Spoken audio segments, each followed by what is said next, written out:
ಶ್ರೀ ಗಣಪತಿ ಶಾರದಾ ಗುರುಭ್ಯೋ ನಮಃ. ಯತ್ರ ಯೋಗೇಶ್ವರ ಕೃಷ್ಣೋ ಯತ್ರ ಪಾರ್ಥೋ ಧನುರ್ಧರಃ ತತ್ರ ಶ್ರೀ ವಿಜಯ ಭೂತಿರ್ಧ್ರುವ ನೀತಿರ್ಮತಿರ್ಮಮ. ಶ್ರೋತೃಗಳಿಗೆ ಶ್ರೀ ಅಳಸಿಂಗರಾಚಾರ್ಯ ವಿರಚಿತ ಶ್ರೀ ವ್ಯಾಸ ಮಹರ್ಷಿ ಪ್ರಣೀತ ಶ್ರೀಮನ್ ಮಹಾಭಾರತದ ಶಾಂತಿ ಪರ್ವದಲ್ಲಿ ವ್ಯಾಸ ಶುಕ ಸಂವಾದದಲ್ಲಿ ಯೋಗ ಪ್ರಶಂಸೆ ಎಂಬ 259ನೆಯ ಅಧ್ಯಾಯಕ್ಕೆ ಸ್ವಾಗತ. ವ್ಯಾಸರು ಪುತ್ರನಾದ ಶುಕನನ್ನು ಕುರಿತು ಅಧ್ಯಾತ್ಮ ವಿಚಾರಗಳನ್ನು ತಿಳಿಸುತ್ತಾ ಹೇಳುತ್ತಿರುವರು. ಕುಮಾರ, ಶಾಸ್ತ್ರಜ್ಞರು ಸ್ಥೂಲ ಶರೀರದಿಂದ ಮುಕ್ತರಾಗಿ ಸೂಕ್ಷ್ಮವಾದ ಲಿಂಗ ಶರೀರವನ್ನು ಹೊಂದಿದ ಆತ್ಮನನ್ನು ಯೋಗ ಸಾಧನೆಗಳಿಂದ ಸ್ಪಷ್ಟವಾಗಿ ತಿಳಿಯಬಲ್ಲರು. ಸೂರ್ಯ ಕಿರಣಗಳು ದಟ್ಟವಾಗಿ ಆಕಾಶವನ್ನೆಲ್ಲ ವ್ಯಾಪಿಸಿರುವ ಹಾಗೆ ಸ್ಥೂಲ ಶರೀರವನ್ನು ಬಿಟ್ಟ ಲಿಂಗ ಶರೀರಗಳು ದೃಷ್ಟಿಗೋಚರವಲ್ಲದೆ ಸಂಚರಿಸುವವು. ಸೂರ್ಯ ಪ್ರತಿಬಿಂಬವನ್ನು ಜಲದಲ್ಲಿ ಹೇಗೋ ಹಾಗೆ ಯೋಗಿಯಾದವನು ಸ್ಥೂಲ ದೇಹದಲ್ಲಿಯೇ ಆತ್ಮದ ಪ್ರತಿಬಿಂಬಗಳನ್ನು ಕಾಣಬಲ್ಲನು. ಸ್ಥೂಲ ಶರೀರದಿಂದ ಬಿಡಲ್ಪಟ್ಟ ಲಿಂಗ ಶರೀರವನ್ನು ಕಾಣಲು ಇಂದ್ರಿಯಗಳನ್ನು ವಶೀಕರಿಸಿದ ತತ್ವಜ್ಞರೇ ಸಮರ್ಥರು. ತಮ್ಮ ಸಂಕಲ್ಪದಿಂದಲೂ ಕರ್ಮದಿಂದಲೂ ಉಂಟಾಗುವ ಕಾಮಾದಿಗಳನ್ನು ತೊರೆದವರು, ಪ್ರಕೃತಿ ಸಂಬಂಧದಿಂದ ಬಿಡಲ್ಪಟ್ಟವರು ಆದ ಯೋಗಿಗಳಿಗೆ ಅವರು ಮಲಗಿದ್ದರೂ ಎಚ್ಚರಗೊಂಡಿದ್ದರು ರಾತ್ರಿಯಲ್ಲಿ ಹೇಗೋ ಹಾಗೆ ಹಗಲಿನಲ್ಲಿ ಹೇಗೋ ಹಾಗೆ ರಾತ್ರಿಯಲ್ಲಿಯೂ ಲಿಂಗ ಶರೀರವು ಅವರಿಗೆ ವಶವರ್ತಿಯಾಗಿರುವುದು.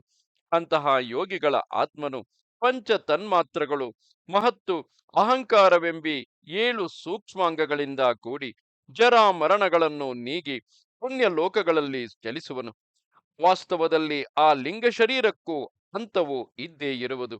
ಮನಸ್ಸನ್ನು ಬುದ್ಧಿಯನ್ನು ಜಯಿಸಲಾರದೆ ಅವುಗಳಿಗೆ ವಶನಾದವನು ಸ್ವಪ್ನದಲ್ಲಿ ಕೂಡ ತಾನು ಮತ್ತು ಇತರರೆಂಬ ಭೇದವನ್ನು, ಸುಖ ದುಃಖಗಳನ್ನು ತಿಳಿಯುತ್ತಿರುವನು.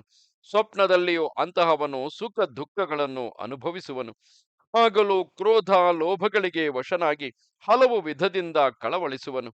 ಕನಸಿನಲ್ಲಿ ದೊಡ್ಡ ಧನರಾಶಿಯನ್ನು ಗಳಿಸಿಟ್ಟುಕೊಂಡು ಅದರಿಂದ ಸಂತೋಷ ಪಡುವನು. ಹಾಗೆಯೇ ಪುಣ್ಯ ಕರ್ಮ ಕಾರ್ಯಗಳನ್ನು ನಡೆಸುವನು.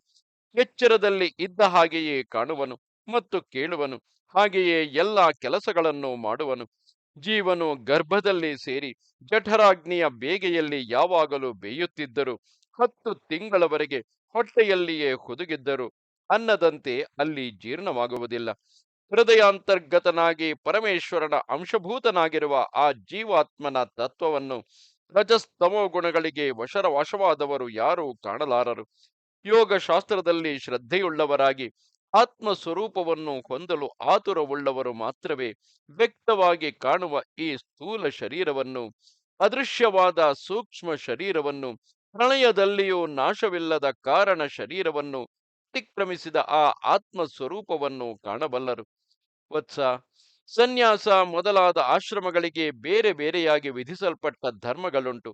ಅವುಗಳಲ್ಲಿ ಶಾಂಡಿಲ್ಯನು ಛಾಂದೋಗ್ಯದಲ್ಲಿ ಈ ಸಮಾಧಿ ಯೋಗವನ್ನೇ ಪ್ರಧಾನವಾಗಿ ವಿಧಿಸಿರುವನು.